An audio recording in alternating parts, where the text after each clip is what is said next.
So can we really trust Drake London and Kyle Pitts for 2023 fantasy football? This is the Fantasy Sports Buzz. Just had a random thought, as it's want to do with me, from time to time when I'm just sitting thinking about fantasy football. And, one of the more puzzling situations is in Atlanta in terms of the passing game. And this has a major direct impact on Kyle Pitts and Drake London for 2023 fantasy football. Now, of course, last season, we all know Kyle Pitts went belly up. One of the biggest busts in the entire game.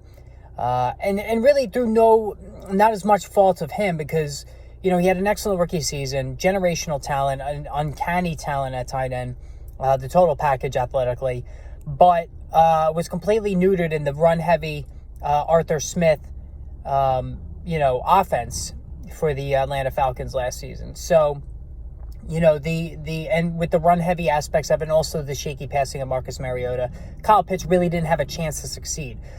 Drake London had his moments. He started out pretty good, and he finished well, finished the season pretty well. But in between was a mess, and he was really hard to depend on as anything more than a low-end wide receiver 3. So an audit is needed for this season because, Desmond Ridder and not Mariota will be the quarterback from week 1, and obviously just on ability alone, Pitts and London, if you put them on the Kansas City Chiefs or you put them on the Buffalo Bills, they would put up astronomical blockbuster numbers.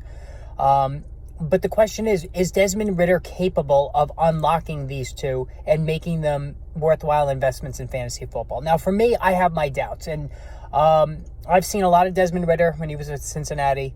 And I hate to say it, but I see Marcus Mariota in him. Now, I know Ridder played pretty well down the stretch last season, but his accuracy is a work in progress. He had accuracy issues in Cincinnati. It's a very hard skill to improve when you're in the NFL. As we've seen a lot of cases over the years, guys who just, other than Josh Allen, he's one of the rare exceptions of guys who improved accuracy once they made it to the NFL. But, Ridder is an athlete just like Mariota. He'll run around. He's got good speed. I think Arthur Smith is still going to be very run-heavy, and he's got his running back now in Bijan Robinson to go with Tyler Algier, who was very good as a rookie. As a matter of fact, was a running back, too, the last month of the season last season. So I don't think this run-heavy aspect, and the team was competitive throughout the majority of the season last year, even though they didn't make the playoffs. I don't think that Smith is going to change his stripes. So I've seen a lot of Twitter posts of, okay, now is the time to go back in on Kyle Pitts, time to go back in on Drake London because the prices are cheaper. And there's no doubt about it. In this game, you want to buy low and sell high. So yes, I do agree with that.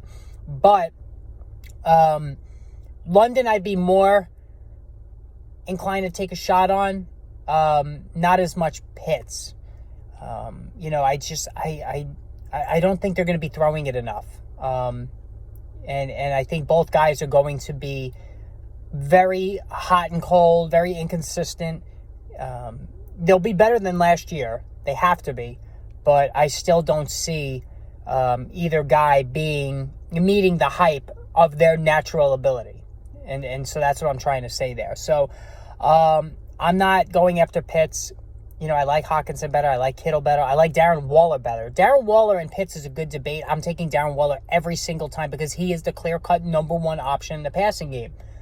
You can't say that about Pitts. Hell, even Bijan Robinson might lead the team in receptions. I know it's a condensed target tree in Atlanta, but still, I have my concerns.